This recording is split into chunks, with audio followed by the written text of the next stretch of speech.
Hi കൂട്ടുകാരെ, പുതിയൊരു വീഡിയോയിലേക്ക് എല്ലാവർക്കും സ്വാഗതം. അങ്ങനെ ഇന്ദ്രേട്ടനില്ലാത്ത ഈ വീട്ടിൽ അമ്മയെ പരിഗണിക്കാൻ ഞങ്ങൾക്ക് ബുദ്ധിമുട്ടുണ്ട്.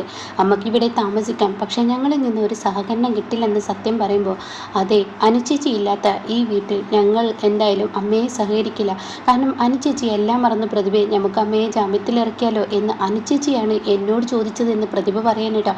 ആ സമയം സോന പറയണേ, നിർത്തു പ്രതിഭയെ, ഞാൻ പറഞ്ഞോളാം എന്നും പറഞ്ഞിട്ട് സോനയുടെ സംസാരമായിട്ടോ. അങ്ങനെ സോന പറയണേ, ഞാനൊരു കാര്യം പറയട്ടെ, അതെ അനുചേച്ചിയും ഇന്ദ്രേട്ടനെയും അമ്മയെ ഈ വീട്ടിലോട്ട് തിരികെ വിളിക്കണം, എങ്കിൽ മാത്രമാണ് അമ്മയ്ക്ക് ഈ വീട്ടിൽ സ്ഥാനമുണ്ടാവുള്ളൂ, അമ്മയെ ഞങ്ങൾ പരിഗണിക്കുകയുള്ളൂ, അല്ലെങ്കിൽ അമ്മ ഈ വീട്ടിൽ രണ്ടായി താമസിക്കേണ്ടി വരും എന്നും പറഞ്ഞിട്ട് സോനയും പ്രതിഭയും അവിടെ നിന്ന് പോവാണ് കേട്ടോ.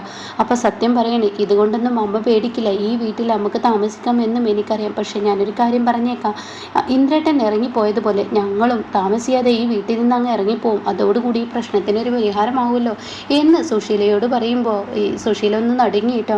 എന്നാൽ ഈ സമയം കുറച്ചങ്ങ് അത് പറഞ്ഞ് സത്യനും ശ്യാമും നടന്നു പോകുമ്പോൾ, എടാ നിൽക്കടാ, ഞാനൊരിക്കലും നിന്റെ ഇന്ദ്രേട്ടനെ ഇങ്ങോട്ടേക്ക് വരണ്ട എന്ന് പറഞ്ഞിട്ടില്ല, അതമ്മ വെറുതെ പറയണ്ട.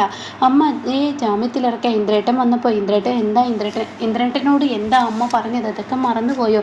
അത് പിന്നെ അപ്പോഴത്തെ ദേഷ്യത്തിൽ ഞാൻ അങ്ങനെയൊക്കെ ഒന്ന് പറഞ്ഞു എന്നുള്ളൂ. പക്ഷേ എനിക്കിപ്പോൾ കുറ്റബോധമുണ്ട്, ഞാൻ രണ്ടുപേരെയും സ്വീകരിക്കാം, നിങ്ങളെ ഏട്ടായാലും വിളിച്ചോളൂ, പിന്നെ ഞാൻ അംഗീകരിച്ചോളാം. വെറുതെ നാക്കുകൊണ്ട് പറഞ്ഞാൽ പോരാ, നിന്നിട്ട് വീണ്ടും നിങ്ങൾ പഴയതുപോലെ ആവാൻ തന്നെയാണ് ഉദ്ദേശമെങ്കിൽ ഒരിക്കലും അത് നടക്കത്തില്ല എന്നും സത്യൻ പറയുന്നു കേട്ടോ. പിന്നീടാണെങ്കിലോ അനുപമയാണ് കാണിക്കുന്നത്. അനുപമ തൻ്റെ വീട്ടിൽ വന്നിറങ്ങുകയാണ്, ഓട്ടോക്ക് പൈസ കൊടുക്കുകയാണ്. അത് കണ്ട് ഇന്ദ്രൻ പുറത്തോട്ട് വരികയാണ്. അപ്പോൾ ഇന്ദ്രൻ, എന്താനു നീ എന്നെ വിളിച്ചാൽ മതിയായിരുന്നില്ലേ, നിന്നെയും കാത്ത് ഞാൻ ഇവിടെ ഇരിപ്പായിരുന്നു, ബസ് സ്റ്റാൻഡിലോട്ട് ഞാൻ വന്നിരുന്നല്ലോ എന്നിങ്ങനെ പറയുന്നു കേട്ടോ. ഇതേ സമയം അതിൻ്റെ ആവശ്യം ഉണ്ടെന്ന് തോന്നിയില്ല, ഇന്ദ്രേട്ടൻ ഇവിടെ ഉണ്ടാവുമെന്ന് എനിക്കറിയത്തില്ലല്ലോ, പിന്നെ ഞാൻ എത്ര തവണയായി നിൻ്റെ ഫോണിലോട്ട് വിളിക്കുന്നത്, ഞാൻ വിളിച്ചാൽ നീ ഇപ്പോൾ ഫോൺ എടുക്കാറില്ലല്ലോ, അതുകൊണ്ടാണ് നീ എവിടെ എത്തിയെന്ന് ഞാൻ വിളിച്ചു ചോദിക്കാതിരുന്നത്. ഇന്ദ്രേട്ടൻ വിളിച്ചിരുന്നെന്നും അതുപോലെ തന്നെ ഇന്ദ്രേട്ടൻ വിളിച്ചാൽ ഫോൺ എടുക്കാത്തതല്ല, അവിടെ ഓരോ തിരക്കുകളായിട്ട് അച്ഛൻ എന്നോട് വിവരങ്ങളൊക്കെ പറഞ്ഞു. ഞാനൊരു കാര്യം ചോദിക്കട്ടെ, ഇന്ദ്രേട്ടൻ ഇങ്ങോട്ടേക്ക് എന്തിനാ താമസം മാറിയത്? അവിടെ അമ്മക്ക് സുഖവും സൗകര്യം കൂട്ടാനാണോ? അത് കേട്ടോടൻ തന്നെ, അനു നീ അമ്മയുമായി ഒത്തുപോയില്ലെന്ന് എനിക്കറിയും. അങ്ങനെയല്ല, അമ്മയുമായി ഒത്തുപോകാത്തൊരു കാലം ഉണ്ടായിരുന്നു, ഒരുപാട് പീഡനങ്ങളൊക്കെ അനുഭവിച്ച് നിങ്ങളുടെ അമ്മയുടെ കൂടെ ഞാൻ നിന്നിട്ടുണ്ട്, അന്ന് എനിക്ക് മാറി താമസം ഇന്ദ്രേട്ടൻ തന്നിട്ടില്ല. എന്നാൽ ഇപ്പോഴാണെങ്കിലോ നിങ്ങളുടെ അമ്മയെ പൊരുതി വെട്ടി ഒരു നിലക്ക് നിർത്താൻ എനിക്കറിയാം, അപ്പോഴാണോ എന്നെ താമസം മാറ്റിയത്? അപ്പം നിങ്ങളുടെ അമ്മ തോൽക്കുമെന്നും കരുതിയിട്ടും അതുപോലെ നിങ്ങളുടെ അമ്മ സുഖമായി അവിടെ ജീവിച്ചോട്ടെ എന്ന് കരുതിയിട്ടാണോ ഇങ്ങനെയൊക്കെ പറയുന്നത്? അത് കേട്ട ഉടൻ തന്നെ ഭാനുമ പറയണ, മോളെ എന്താ നീ ഇങ്ങനെയൊക്കെ സംസാരിക്കുന്നത്? അതെ അനു, നീ ഇവിടോട്ട് താമസം മാറ്റിയതിൽ നിന്നെ ഞാൻ ഇങ്ങോട്ടേക്ക് താമസം മാറ്റിയത് നീയും കുഞ്ഞു സുഖമായി ജീവിച്ചോട്ടെ എന്ന് കരുതിയാണ്, അല്ലാതെ ഇതിന് വേറൊരു അർത്ഥം കാണില്ല. അത് കേട്ട ഉടൻ തന്നെ അനുപ പറയണ, അതല്ല ഇങ്ങനെയാണോ എന്ന് ചോദിക്കുമ്പോഴേക്കും ഉടൻ തന്നെ അനുപ പറയണേ, എന്നാൽ ഞാനൊരു കാര്യം പറയട്ടെ, എനിക്ക് ഇവിടത്തേനേക്കാൾ സുഖം നിങ്ങളുടെ വീട്ടിലാണ്, നമുക്ക് നിങ്ങളുടെ വീട്ടിലോട്ട് താമസം മാറിയാലോ? എന്താ ഇപ്പം തന്നെ പോകാൻ നിങ്ങൾ തയ്യാറാണോ? ഇല്ല അനു, ഞാൻ ആ വീട്ടിലോട്ട് നിന്നെയും മോനെയും കൊണ്ടുപോയില്ലെന്ന് വെച്ചാൽ ഞാൻ കൊണ്ടുപോയില്ല, നീ എന്തൊക്കെയോ മനസ്സിൽ വെച്ചാണ് എന്നോട് ഇങ്ങനെയൊക്കെ പെരുമാറുന്നത്, എനിക്ക് സുഖത്തിന് വേണ്ടിയല്ല നിനക്ക് സുഖത്തിന് വേണ്ടിയാണ് ഞാൻ ഇങ്ങോട്ടേക്ക് താമസം മാറിയെന്ന് നിനക്ക് നന്നായി അറിയാം. അത് കേട്ട ഉടൻ തന്നെ അനുഭവം ചോദിക്കുകയാണ്, ഈ വീടില്ലായിരുന്നെങ്കിൽ നിങ്ങൾ നിങ്ങളുടെ വീട്ടിൽ നിന്ന് താമസം മാറുമോ? അത് കേട്ട ഉടൻ തന്നെ ഇന്ദ്രൻ പറയാണ്, തീർച്ചയായും താമസം മാറും, കാരണം നിൻ്റെ സുഖത്തിന് വേണ്ടി താമസം മാറിയത്.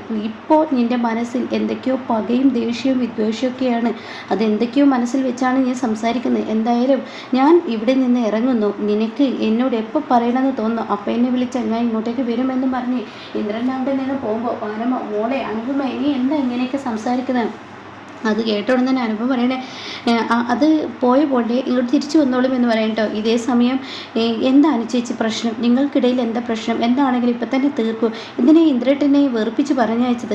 ഞാൻ ഇന്ദ്രേട്ടനെ വെറുപ്പിച്ച് പറഞ്ഞയച്ചിട്ടൊന്നുമില്ല, ഇന്ദ്രേട്ടനെ ചില തെറ്റുകൾ ചെയ്തിട്ടുണ്ട്, ആ തെറ്റ് ഒന്ന് പറഞ്ഞ് മനസ്സിലാക്കി കൊടുത്തു എന്നുള്ളൂ, അതിന് ചെറിയ ഡോസാണ് ഇപ്പോൾ ഇവിടെ കണ്ടത്. ഇന്ദ്രേട്ടൻ ചെയ്ത തെറ്റെന്താ ഞങ്ങളോട് നിങ്ങളോട് പറയേണ്ട ആവശ്യമില്ല, ആദ്യം ഇന്ദ്രേട്ടൻ എന്നെ മറച്ചു വെച്ചൊരു കാര്യം ചെയ്തിട്ടുണ്ട്, അത് ഇന്ദ്രേട്ടൻ തന്നെ എന്നോട് തുറന്നു പറയട്ടെ.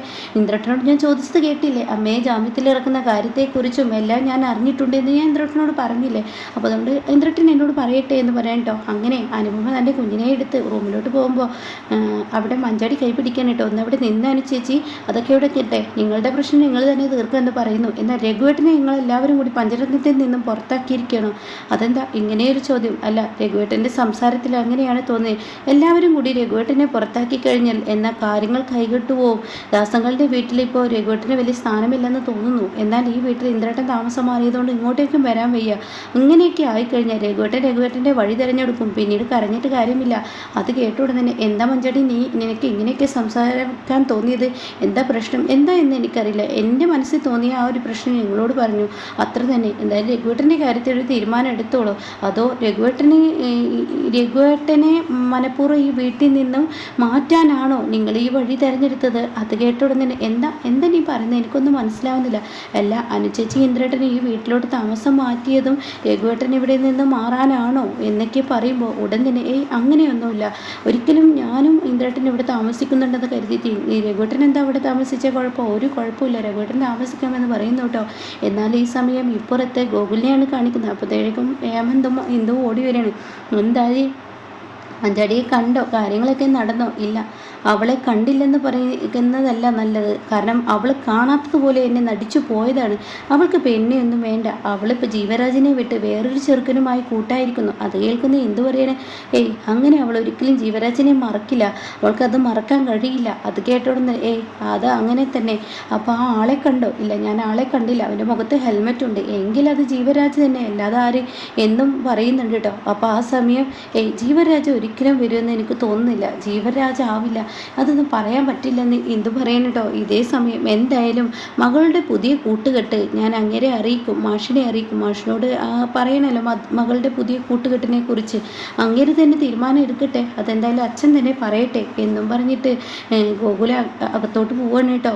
പിന്നീടാണെങ്കിലോ കാണിക്കുന്നത് അമ്പിളിയാണ്. അമ്പിളിയ ഡ്രസ്സ് ഇങ്ങനെ എടുത്ത് വെക്കുമ്പോൾ ദയയും അതുപോലെ ശബരിയും കയറി വരികയാണ്. ആഹാ, നിങ്ങൾ രാവിലെ എത്തുമെന്ന അച്ഛൻ പറഞ്ഞത്, എന്നാൽ വൈകിപ്പോയല്ലോ. അത് കേട്ട ഉടൻ തന്നെ അവിടെ ദയ പറയണ, ഈ ശബരിയേട്ടന് ഒത്തിരി പണിയാണ്.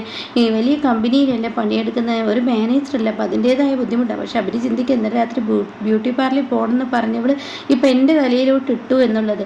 അപ്പോൾ ഉടൻ തന്നെ അമ്പിളി പറയണം, ശബരിയുടെ കാര്യം തിരക്കാന്ന് എനിക്കറിയാം, പക്ഷേ നീ ഒരു പണി ചെയ്താൽ മതിയായിരുന്നല്ലോ, എനിക്ക് ബസ്സിന് പോരായിരുന്നില്ല. ഇതിന് ഈ ശബരിയേട്ടന് അമ്പിളി ചേച്ചിയും അതുപോലെ അച്ഛനും എന്തൊക്കെ വിചാരിക്കുമെന്ന് പറഞ്ഞ് എന്നെ ഒറ്റയ്ക്ക് ബസ്സിന് വിടാതിരുന്ന നിങ്ങൾ രണ്ടാളും ഒരുമിച്ച് വരുന്നത് തന്നെ അതിൻ്റേതായ ഭംഗി. അങ്ങനെ അമ്പിളി ഡ്രസ്സൊക്കെ അകത്ത് കൊണ്ടുവെക്കുമ്പോൾ ഇവർ നിന്ന് സംസാരിക്കുകയാണ് കേട്ടോ. അതായത് ശബരി പറയണേ, ഇന്നലെ രാത്രി നിൻ്റെ തെറ്റുകൊണ്ട് ഇങ്ങനെയൊക്കെ ഇന്ന് നേരം വഴുകി തന്നിട്ട് എൻ്റെ മേലിൽ നീ ഇടാൻ നോക്കുന്നോ? അത് കേട്ടിടന്ന് തന്നെ ദയവറിയണേ, അതെ ശബരിയേട്ടൻ നേരം വഴുകിയെന്ന് പറഞ്ഞാൽ ഈ വീട്ടിന് അതിൻ്റേതായ ഒരു അന്തസ്സുണ്ട്. എന്നാൽ ഞാൻ മനഃപൂർവ്വം നേരം വഹിച്ചതാന്ന് പറയുമ്പോൾ ഇവർക്കാർക്കും ഇഷ്ടപ്പെടില്ല. അതങ്ങനെയാണ്. അപ്പോഴേക്കും അമ്പിളി കണ്ടുവന്നിട്ട് അമ്പിളി പറയാം, എന്താ നിങ്ങൾ അവിടെ നിന്ന് വെറുതെ ഇങ്ങോട്ടേക്ക് വാ. അപ്പോഴേക്കും ഉടൻ തന്നെ ശബരി പറയണേ, അത് ഞാൻ തിരിച്ചു പോകുന്ന കാര്യത്തെക്കുറിച്ച് സംസാരിച്ചതാണ്. അച്ഛനിവിടെ ഇല്ല, അച്ഛൻ അമ്പലത്തിലോട്ട് പോയിക്കാൻ. ഞാൻ എനിക്ക് ചായ ഇടാം, ചിരുവിനെ മക്കളെയും കാണാതാണ് ശബരി പോകുന്നത്. അല്ല, അവരെ കാണണം. അങ്ങനെ ചിരുവിൻ്റെ അരികിലോട്ട് പോവാണ്. ആഹാ, മെടുക്കക്കുട്ടൻ, നല്ല കുട്ടൻ എന്നൊക്കെ പറഞ്ഞിട്ട് ചിരുവിനോട് പറയണ്, ആള് മെടുക്കനാണല്ലോ.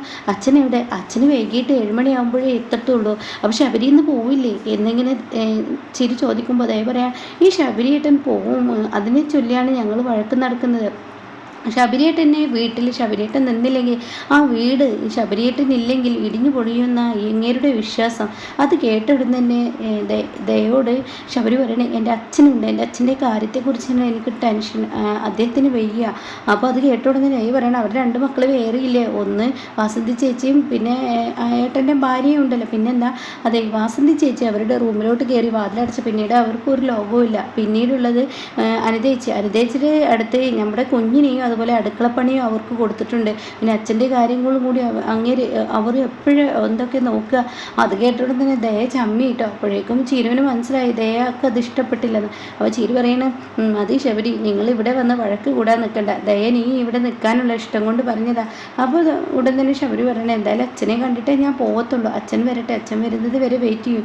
അങ്ങനെ പറഞ്ഞിട്ട് പുറത്ത് പോകുമ്പോൾ ഉടൻ തന്നെ ദയ പറയാം, എന്തായാലും ശബരിയേട്ടൻ പോവില്ല, അങ്ങേർക്ക് രാത്രി വണ്ടി ഓടിക്കാൻ പേടിയാ, അങ്ങനെ പറഞ്ഞ് ചിരിക്കുന്ന കേട്ടോ. പിന്നീട് കാണിക്കുന്നത് വിനയനെയാണ്. വിനയൻ പാത്തും പതുങ്ങിയും ഇങ്ങനെ അനുപമയുടെ അടുത്തോട്ട് വരികയാണ്. ഇതേ സമയം ഭാനു അമ്മ ഇവനെന്തോ ലക്ഷ്യം വെച്ചാണല്ലോ വരുന്നത്. എന്താ നീ ഇവിടെ ചീരുവിനെ ഇങ്ങോട്ടല്ല കൊടുന്നത് എന്നുള്ളത് സത്യം വിനയൻ മനസ്സിലാക്കിയില്ല. അത് കേട്ട വിനയൻ പറയണേ, ഞാൻ എൻ്റെ കുഞ്ഞിൻ്റെയും ചീരുവിൻ്റെ അടുത്ത് പോയി അവർക്ക് ഗിഫ്റ്റുകളും പ്രസവച്ചെലവും എല്ലാം നടത്തി. നീയാണ് പ്രസവചലത്ത് നടത്തിയെന്നൊക്കെ ഇവിടെ ആരൊക്കെയോ പറഞ്ഞു കേട്ടു. അല്ല, ഇവിടെ അനു ഇല്ല, അനുവിനെ ഒന്ന് കാണാനാണ്. അനുവിന് തലവേദനിച്ചിട്ട് കിടക്കുക, അനുവിനെ അനുവിനെ ഇപ്പോൾ വിളിക്കാൻ പറ്റത്തില്ല. അയ്യോ വേണ്ട എന്നും പറഞ്ഞ് അകത്തോട്ട് ഇടിച്ചു കയറി ഒരു ഗ്ലാസ് വെള്ളമൊക്കെ എടുത്ത് കുടിച്ചിട്ട് ഉടൻ തന്നെ പറയണ് ഞാൻ എന്തായാലും അനുവിനെ കണ്ടിട്ടേ പോകുന്നുള്ളൂ, എനിക്കതിൻ്റെ ആവശ്യമുണ്ട്, അനു റെസ്റ്റ് എടുക്കുമ്പോൾ ഞാനിവിടെയും റെസ്റ്റ് എടുത്തോളാം. അപ്പോൾ മാനുമ ഇവനെന്തോ ലക്ഷ്യം വെച്ചിട്ടുണ്ടല്ലോ, അല്ല മാനുമേ എന്തായിരിക്കും അനുപമ അവിടെ നിന്നും പോകുന്നത് എന്നിങ്ങനെ ചോദിക്കുമ്പോൾ ഉടൻ തന്നെ മനുവ പറയണേ ഞാൻ അനുവിനെ വിളിച്ചിട്ട് വരാമെന്ന് പറഞ്ഞിട്ട് ഇവനെന്തോ മനസ്സിൽ കരുതിയിട്ടുണ്ട്, ഇവനെന്തോ കുനിഷ്ഠമായിട്ടാണ് വന്നിരിക്കുന്നത് എന്നൊക്കെ ഇങ്ങനെ മാനുമ ചിന്തിക്കുന്നുണ്ട് കേട്ടോ. എന്തായാലും ചീരു എന്നെ അംഗീകരിക്കുന്നില്ല, ചീരു അംഗീകരിക്കുകയാണെങ്കിൽ സുഖമായിരുന്നു, അതൊക്കെ എന്തായാലും നാളെ ശരിയാവും എന്നൊക്കെ ഇങ്ങനെ വിനയനോട് മാനുമ്മയും പറയുന്നുണ്ട് കേട്ടോ.